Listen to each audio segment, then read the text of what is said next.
is all blurry.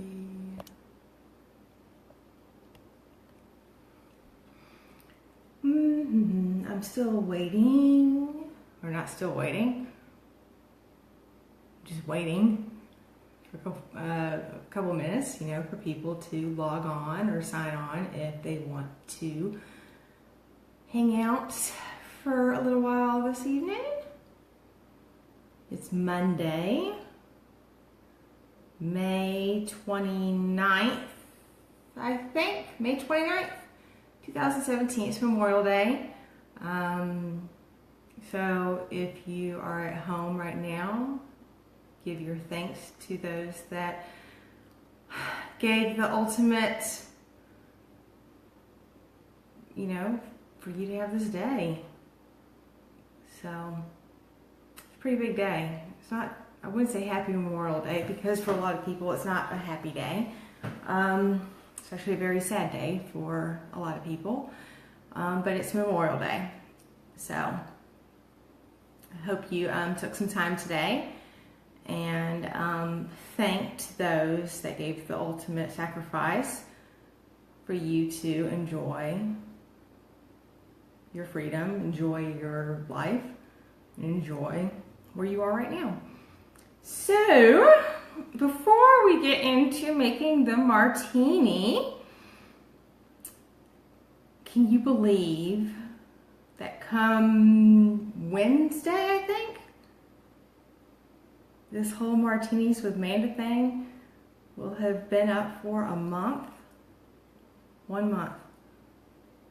And I cannot tell you that it has been incredibly easy, or it has gone exactly the way that I wanted, but I've made it a month, so yay. I do hope, I got tons, you'd be amazed with the amount of ideas and stuff that I have going on in my head with all the things that I want to do. And I'm sure you've seen that little meme or whatever that's been shared that is, a woman's head is like having 1,000 tabs open on your browser at one time. That's how I feel, because literally, I could be looking up one thing and the next minute I'm thinking of something completely different and I'm looking that up. But anyways, Wednesday, the end of the month, will be 1 month since this whole Martinis with Manda thing kicked off. So I want to say thank you to those that have joined me along the way and commented, shared, joined me Monday nights and made this thing a little bit more fun for me. My husband works full time. He's in the news. He's a news director at one of the television stations here. And when I say full time, his full time is like 11, 12 hours a day. So I'm typically home by myself all the time. So this is kind of giving me something to put that spare time and energy into, and it's something that I really enjoy. So there. Anyway, if you are hanging out with me this evening, say hello, so I know you're here.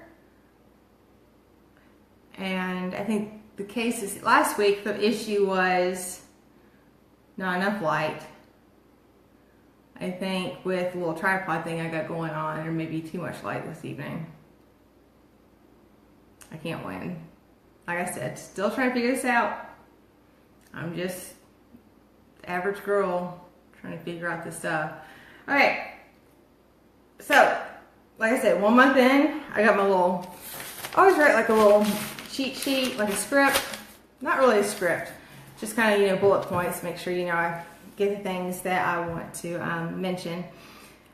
But since, hi Jill, Patio Furniture. I like that name. I will have to look you up when we get done with this. And my bestest friend in the whole widest world is Andrea. So yes, thank you so much for joining this evening. So, welcome, yay. Every week I have noticed that I've had new people joining in, and I love that because ultimately I like hanging out with people. And when we moved here a year and a half from Alabama to Billings, Montana, I think I can name on two hands how many people I know here in Billings. So this kind of gives me a way to keep in touch with those that I have from home, with family, and also share all those little things that people have asked me along the way. They're like, hey Mandy, you need to create a page, or you need to create a way for people to ask questions, or seek your help if need be, because supposedly I have this like awesome organized mind or whatever, and it needs to be shared. So anyways, like I said, we're 1 month in, and at the end of May we will have done Martinis with Manda for 1 month, and I'm super excited. I've already planned most of June until somebody asks a question or wants me to help them out with anything. I have got most of June planned, but I always need your opinions. I need your suggestions. I want your ideas, because we got to do this whole thing together. This weekend, what I do? Oh, actually, no. Since last week, I ended last week's video with what we had coming up the week prior. We had rented this place for the year prior, and our landlord said she wanted to sell. Well, guess what? Last Thursday? All the days start running together. Last Thursday, we signed all the papers and everything and closed on this place. So guess what? We don't have to move. Philip's contract is through November of next year, 2018. So we don't have to move. And that was what we wanted the most. So now that we don't have to move, I was start thinking of more things I want to do at the place. We don't want to do it at a time, because when it does come time for us to move, we don't want to fix all that stuff if we mess up something along the way. So anyways, this past weekend, to my bestest friend in the whole wide world, Andrea, in a week and a half, 2 weeks, is coming to visit, and she's our first guest since we've moved here, and I want to make our guest room a proper guest room. So last weekend I tried something different. I'm obsessed with those people that can do that really pretty hand lettering. I'm not one of those people. I've tried. I bought the fancy markers. Can't do it. It's just, I don't know. But yeah. So anyways, I found a different technique, which at the very last, I think it's the very last Facebook Live of June, I'm going to show you guys how to do it. I'm not positive, but I do think it is the very last Facebook Live Monday of June, and I think I'm going to show you guys how to do it then. But this weekend I made a quickie. I had just a piece of plywood laying around, and of course I've got my camera going the other way. So I played around and did this. Make yourself at home. Something else needs to be done though. What would you add to it? It's just a little too plain. I need your help. Something needs to be done though. I either need something like in the corners or something. But if I were to hang it up, to me it's just a little too plain. So anyways, I did that this weekend, and I'm super excited about it. And then today, this is done. I did this for our guest room, bathroom. Lather, rinse, repeat. I did that. And again, the very last Monday of June, I plan to show you guys how to do that fancy lettering on anything you want without actually having the technique to, you know, sit there, or the ability to sit there and do all that fancy stuff. Okay, so now that I've stalled, I guess, for a little while, a few minutes, we're going to get into this week's martini.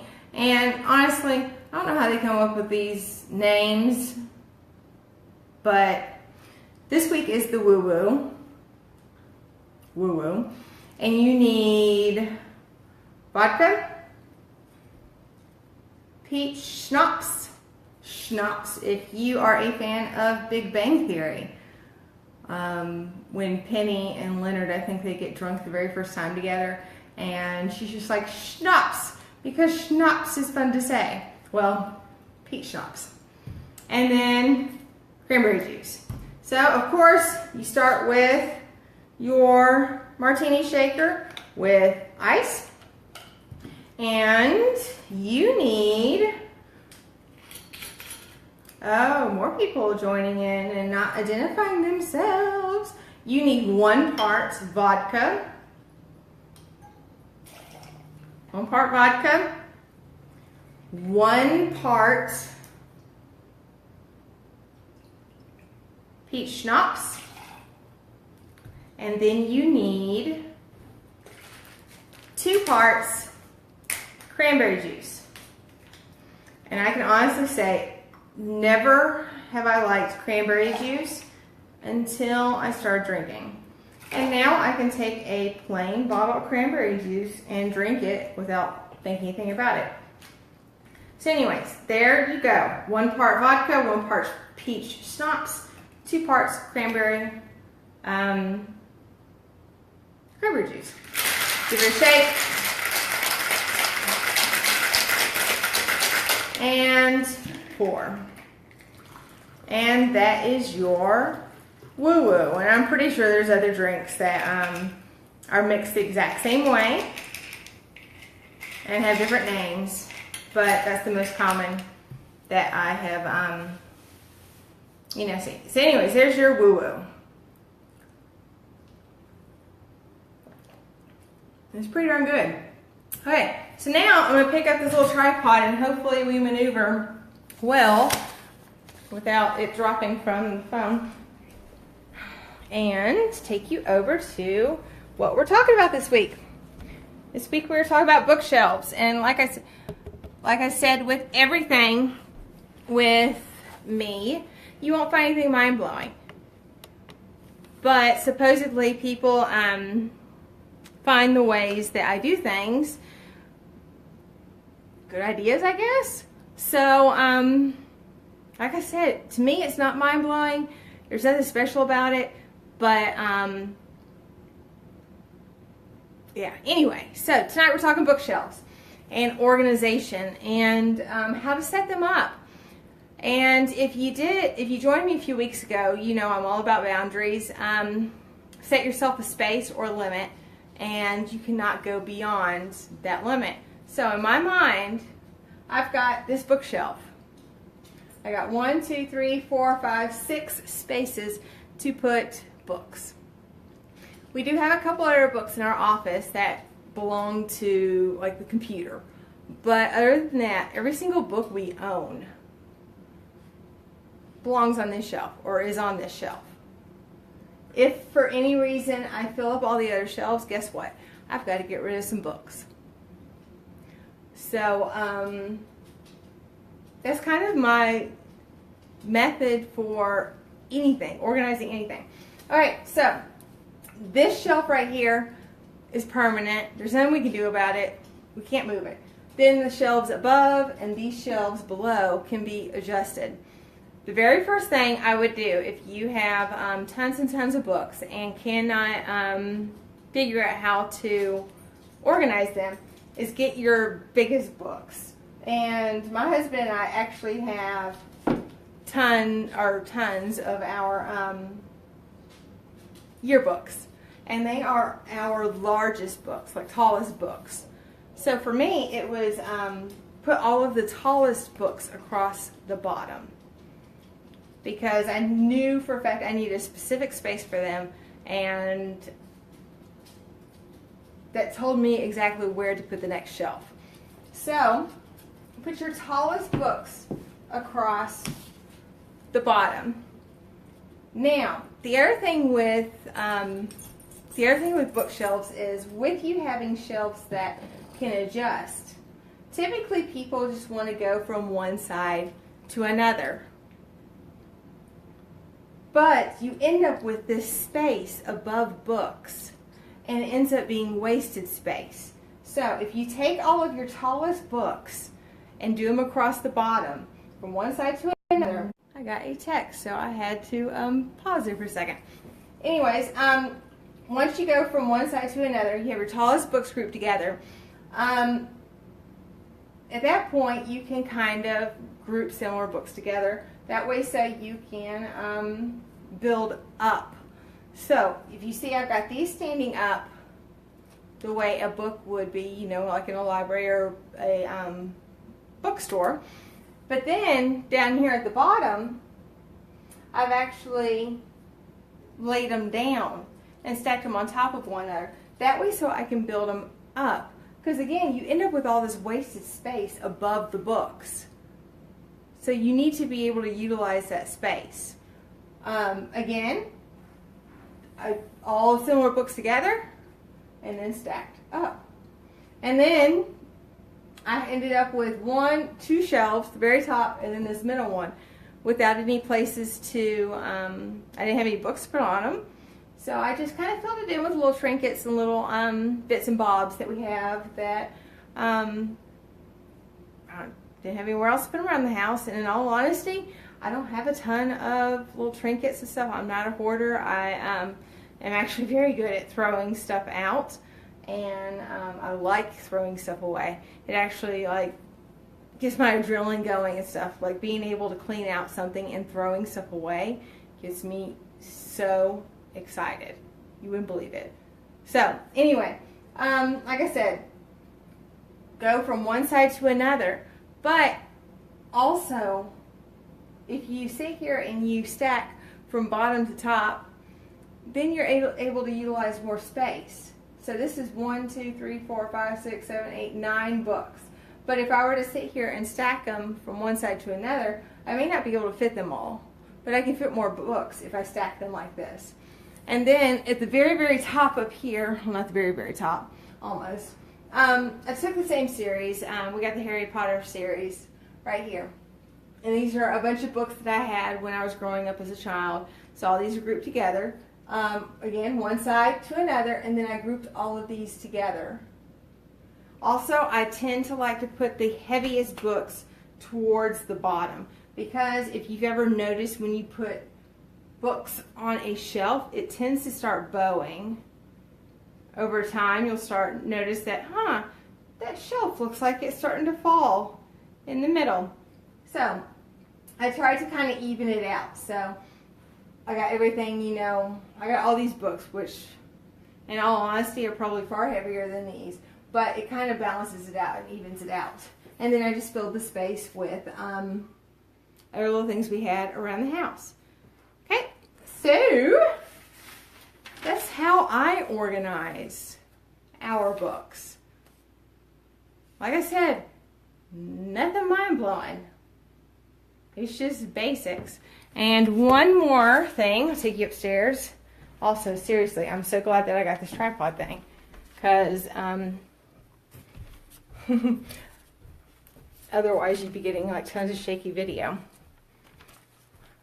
Same thing with DVDs and games and other things like that.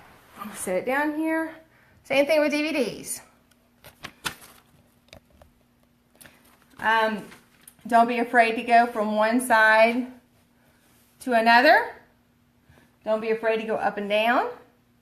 Up and down allows you, because look at this.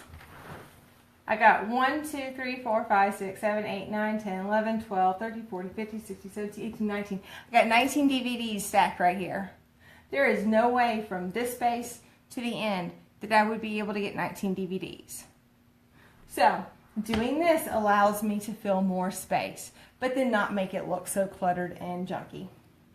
Same thing down here. and here. These are all of our little sets and stuff. So again, that's what we do. And then we've got board games.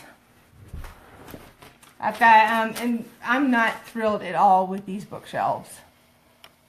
I do not care for these bookshelves at all, but we've had them since Philip was in college, I was in college, and we just don't see ourselves getting rid of them because guess what? They're serving their purpose. They're doing what they need to do.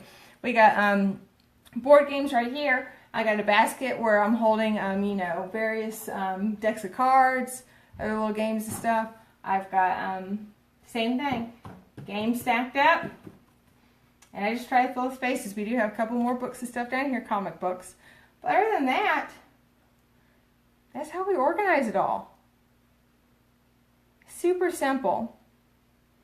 And hopefully you got something from that that you will be able to use for your own place. Now, next Monday will be, oh my goodness, I don't know what next Monday will be. But next Monday will be 2 weeks before Father's Day. I've got an awesome craft that you can put together for mom or dad, or for dad, for Father's Day. And it's all items from the dollar store. This was awesome. And it will not look like something from the dollar store. This was even better. So next Monday, we are going to make a chocolate martini. And I found a recipe that I have not used before. So we will make a chocolate martini next Monday. And then we will make this candy gift basket. And it will probably cost you between $10 and $15. But it will look like something that costs probably $30 to $40. So I hope to see you then. And until then, I guess this is good night. It is, yeah, I guess this is good night. So hopefully you guys enjoy the rest of your Monday, and I will see you guys next week. Bye, y'all.